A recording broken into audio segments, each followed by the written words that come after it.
पहलगाम तनाव के बीच पीएम मोदी ने सबको चौंका दिया। कहां तो पूरा देश इंतजार कर रहा था कि मोदी सरकार पहलगाम का जवाब पाकिस्तान को उसी की जबान पर देंगे, और कहां मोदी जी ने विपक्ष से उनका सबसे बड़ा मुद्दा ही छीन लिया। मोदी सरकार ने बड़ा फैसला लेते हुए जाति जनगणना को हरी झंडी दिखा दी, लेकिन इस मौके और इस माहौल में जाति जनगणना को हरी झंडी दिखाने का मकसद क्या हो सकता है। नमस्कार, आप देख रहे हैं समाचार लाइव कुर्रम निजामी के साथ। 2024 के चुनाव में भाजपा को सहयोगियों के साथ सरकार बनानी पड़ी।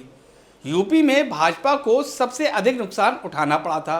2 बार की बहुमत सरकार के बाद तीसरी बार भी मोदी पीएम तो बने, लेकिन अन्य दलों के समर्थन के साथ। वजह जाति जनगणना को लेकर समूचा विपक्ष एक साथ मजबूती से खड़ा रहा। यूपी में सपा अध्यक्ष अखिलेश यादव के पीडीएफ फार्मूले की बुनियाद ही जाति जनगणना थी। इसका फायदा यूपी में सपा और कांग्रेस दोनों को मिला। दोनों साथ में चुनाव लड़े। भाजपा सरकार बनाने में तो कामयाब रही, लेकिन बिहार के भाजपा के सहयोगी दल जाति जनगणना के पक्ष में ही दिखे।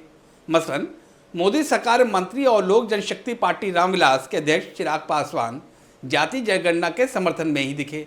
चिराग का मानना है कि जाति जनगणना से सरकार को लोगों के लिए अलग अलग कल्याणकारी योजनाएं बनाने के लिए आंकड़े मिलेंगे। वहीं बिहार के सीएम नीतीश कुमार का भी कमोबेश यही मानना है। नीतीश हो या फिर चिराग, दोनों बिहार से ही आते हैं और बिहार में इसी साल चुनाव भी है। कांग्रेस हो या फिर राजद, दोनों जाति जनगणना को लेकर ही चुनावी रणनीति बना रहे हैं। तो क्या मोदी ने विपक्ष से उनका सबसे बड़ा और अहम मुद्दा छीनकर उनके ही खिलाफ इस्तेमाल कर लिया?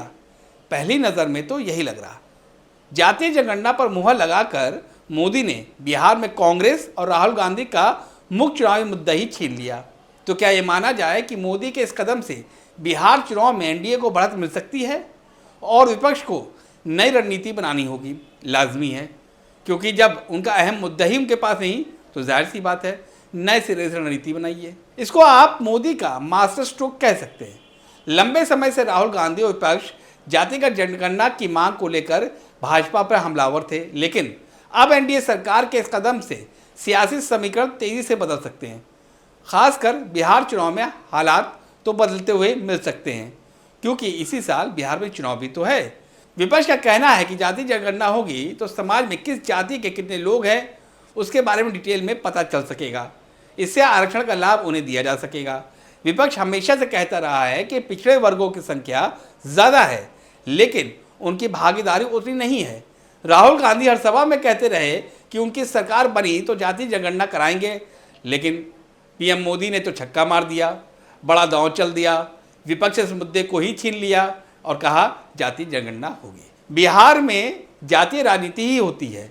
इससे एनडीए को पिछड़े वर्ग में बढ़त मिल सकती है, खासकर उन वोटर्स में जो अब तक कांग्रेस या क्षेत्रीय दलों के साथ रहे।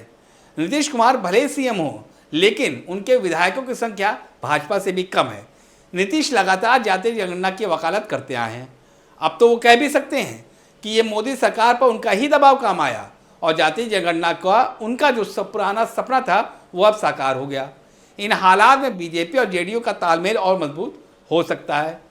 यानी कि जो बार बार कहा जा रहा था कि इस बार थोड़ी सी दिक्कत आ सकती है, वो अब शायद ना आए। तो अब कांग्रेस क्या करेगी? क्या विपक्ष ने साबित कर पाएगा कि उनकी ही ताकत थी जिसके चलते उन्होंने मोदी सरकार को झुका दिया?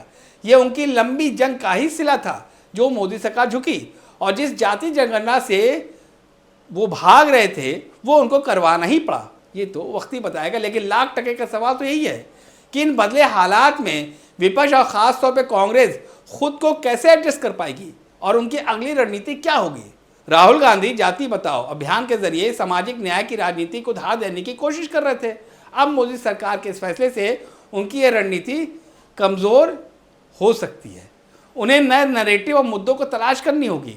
तो क्या ये माना जाए कि मोदी का ये दाव किसी सर्जिकल स्ट्राइक से कम नहीं? तो आज के लिए बस इतना ही। अगर आपको ये रिपोर्ट पसंद आई तो इसे लाइक और शेयर कीजिएगा। आपने अगर हमारा चैनल सब्सक्राइब नहीं किया है तो जल्द कर लीजिए। कोई राय हो तो कमेंट बॉक्स में कमेंट करिएगा। फिलहाल दीजिए इजाज़त। नमस्कार।